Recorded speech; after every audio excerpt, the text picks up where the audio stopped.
Hey guys, welcome back to the channel. If you're a returning subscriber, yeah, I finally got a front bumper, and if you're new here, I'm Cody and going outside is my simple instinct. Today I'm going to be installing the IronBison Barde front bumper on my 2019 Ford F-150. If you're like me, you probably picked a product and watched the install video, and I did the same thing, so I watched the American Trucks video on how to install its front bumper. They did some steps that I think are unnecessary, and also I'm going to try to keep my Diode Dynamics fog lights and not rewire everything like they did. So if you're interested in all that, keep watching. Yeah, you're going to be a good helper, huh?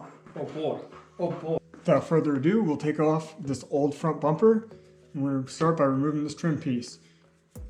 Use a plastic tool if you want to protect the paint. Today, I'm going to use a metal tool, and I'm just going to put my glove there. It's not protecting my hand, but hey, it's protecting the paint.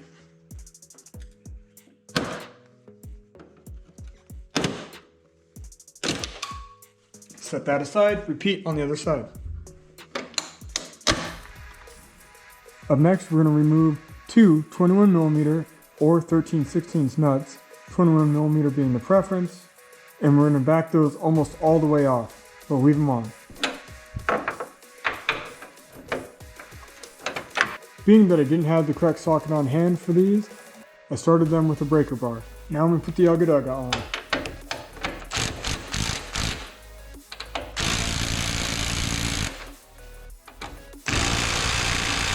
Up next, we're going to undo the wiring harness so we don't pull that out for these fog lights.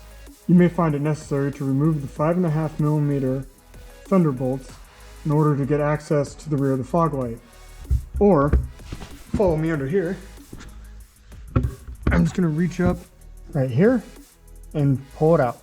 Now we're going to proceed under the truck and reach through the back side of the bumper and grab that last 21mm nut to remove the bumper. That's why we left this one on, because when you pull that one out, the bumper's ready to come off. You don't want it to fall on you.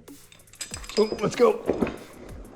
All right, so from your crash bar, you're gonna look straight into the bumper, and we're gonna remove this one right here. And we're gonna repeat that step on the other side. Okay, so we've got the bumper loose.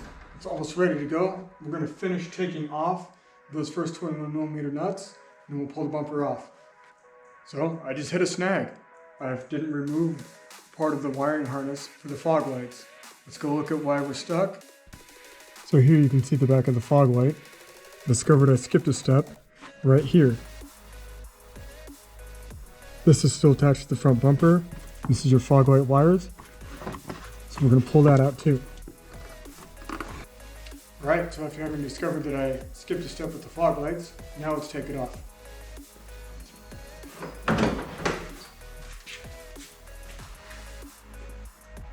Now we're going to remove this bracket. It comes out in one piece. Same for the other side. Now with everything disassembled, this is where the real fun begins, because in the American Trucks video they didn't have this installed, and also they take off their tow hooks. I'm going to try to keep those on. We're going to figure out what I have to do for my specific truck to make this work. Well, let's begin by assembling the IronBison bumper. The shop always has something going on, so we're going to use the box it came in as our workbench. All I've done is unpackaged it. Now let's put it together.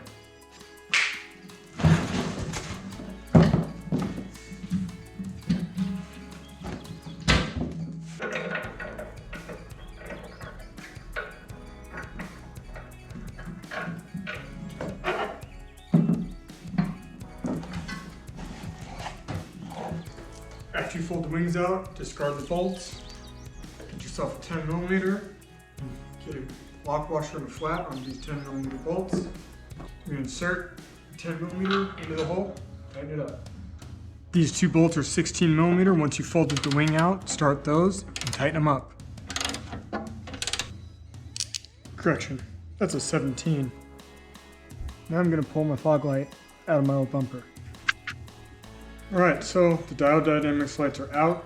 I took off the old cover for the other bumper, and I ordered Diode Dynamics brackets just for this install. So the brackets that came with the other cube lights for the bumper did not fit the Diode Dynamics lights. However, this works perfectly to mount the light. in this fog light hole. And you gotta love it. Dial Dynamics sends you completely new hardware for everything. Nuts for the light, the bolts for mounting, and the mounting hardware for the bracket. Okay, so I put the bracket onto the bumper first, and then I put the light in through the front, and now I'm just tightening up the light itself. So I'm gonna tighten these first. Those are nice and tight. And get this 13 millimeter a little tight.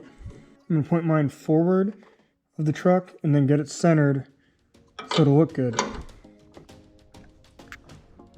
I decided to install the wings for the light bar, but I'm not gonna use them. Just keep them safe. Also, you're gonna wanna remove this bolt from down here in the front bumper. I simply tap those out with a hammer, and now they go right here.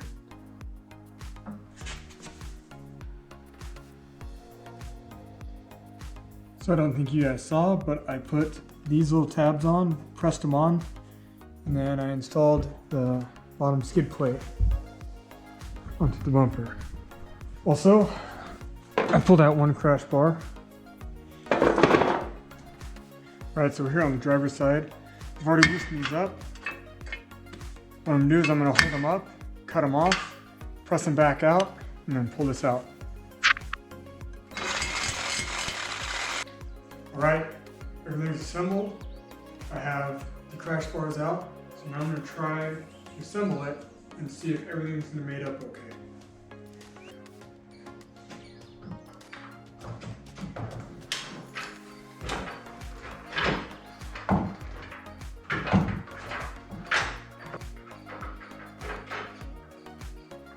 Got one started there. All right.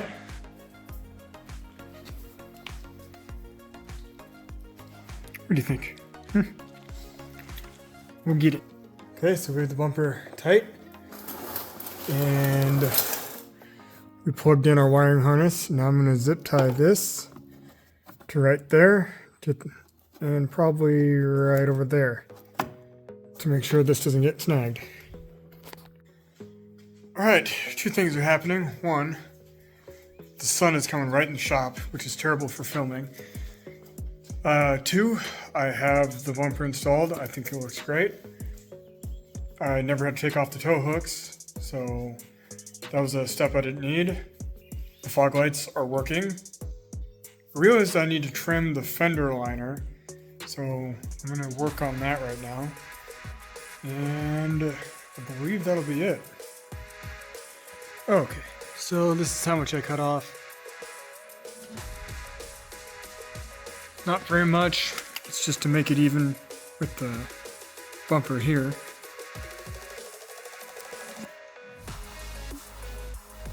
Alright guys, I would call that success. I got the Dial Dynamics lights in, the bumper's on.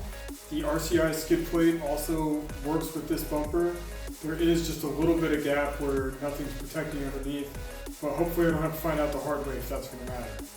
If you have any questions about how I got the front crash bars out, or any other questions about the install, or you need to see more pictures or anything else, you can follow me on Instagram, you can message me there, leave a comment here, thumb punch the like button, and I'll see you guys in the next video, which is going to be very soon.